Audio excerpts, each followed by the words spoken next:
Bonjour, je suis ravi de vous retrouver. On va parler de l'huile d'olive, ingrédient essentiel pour la pizza. Bien entendu, on prendra de l'huile d'olive extra vierge, première presse, en provenance d'Union européenne exclusivement.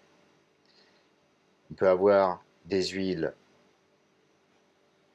françaises, des huiles italiennes, bien entendu, des huiles espagnoles, des huiles en provenance de Grèce et plein d'autres pays. L'idée, c'est de bien vérifier le goût, la saveur et la qualité de fabrication de ces produits. L'huile d'olive extra vierge doit donc être utilisée exclusivement pour toutes vos préparations de pizza. Pour une raison toute simple, c'est qu'elle a un meilleur goût.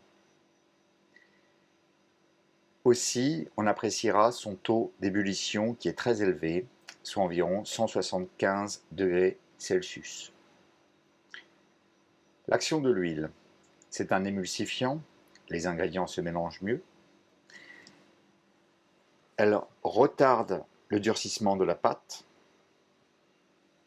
Elle permet l'élasticité pour une fermentation accrue.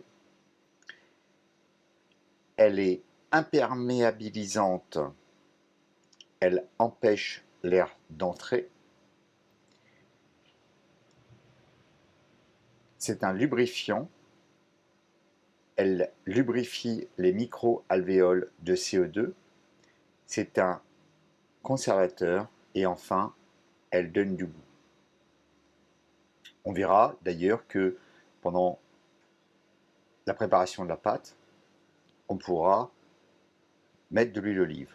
Ce n'est pas obligatoire.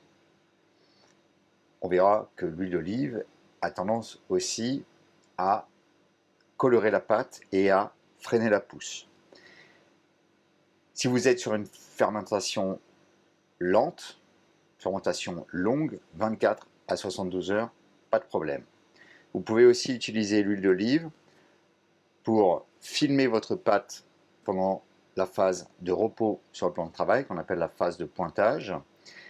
Ça permet de créer un film imperméabilisant de manière à priver en partie la pâte de l'air ambiant et ainsi de favoriser l'action de la levure qui, en dégradant les protéines d'amidon, va produire du CO2 qui fabrique cette fameuse maille glutamique, ces alvéoles, cette mie qu'on apprécie tellement dans la pâte à pizza.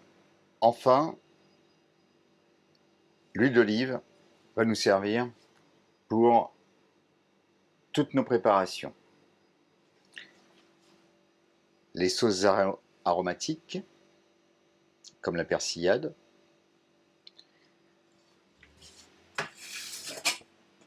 persil, ail, huile d'olive. Vous la mettez en œuvre directement sur la pizza avant de servir. Vous l'utilisez pour faire cuire vos petites pommes de terre à l'ail au four. Vous pouvez aussi utiliser votre préparation une fois hachée finement, persil plus ail, après l'avoir congelé. Vous les fritez, vous les mettez en eau. Ça vous permet d'avoir un stock suffisamment important puisque vous allez l'utiliser dans beaucoup de préparations. Beaucoup d'astuces que je vais vous donner consistent à utiliser les mêmes ingrédients pour plusieurs choses. Ça vous permet d'optimiser vos stocks et de simplifier le travail de mise en œuvre et les mises en place, bien entendu. Vous pouvez utiliser cette huile d'olive pour confire vos petits oignons, pour réaliser, pourquoi pas, un pesto de basilic, avec basilic, ail, huile d'olive et peut-être d'autres ingrédients à loisir. Je vous donnerai une recette très prochainement. Vous pouvez faire vos fameuses petites tomates confites. Une fois mises en œuvre sur la pizza, c'est délicieux. Ça ressemble presque à de la viande et ça ravira les amateurs de pizza végétarienne comme les pizzas typiques italiennes. Voilà, c'est des recettes d'antipasti dont je vous ferai part très prochainement. Voilà, j'espère que ça vous a plu. N'hésitez pas à me poser vos questions en commentaire, à vous abonner, cliquez sur la petite cloche pour ne rien rater de mes vidéos. Mettez un petit pouce bleu si ça vous a plu et surtout, téléchargez le guide gratuit avec toutes mes meilleures recettes de pizza que vous trouverez en bas dans la description. Voilà, à très bientôt. Au revoir.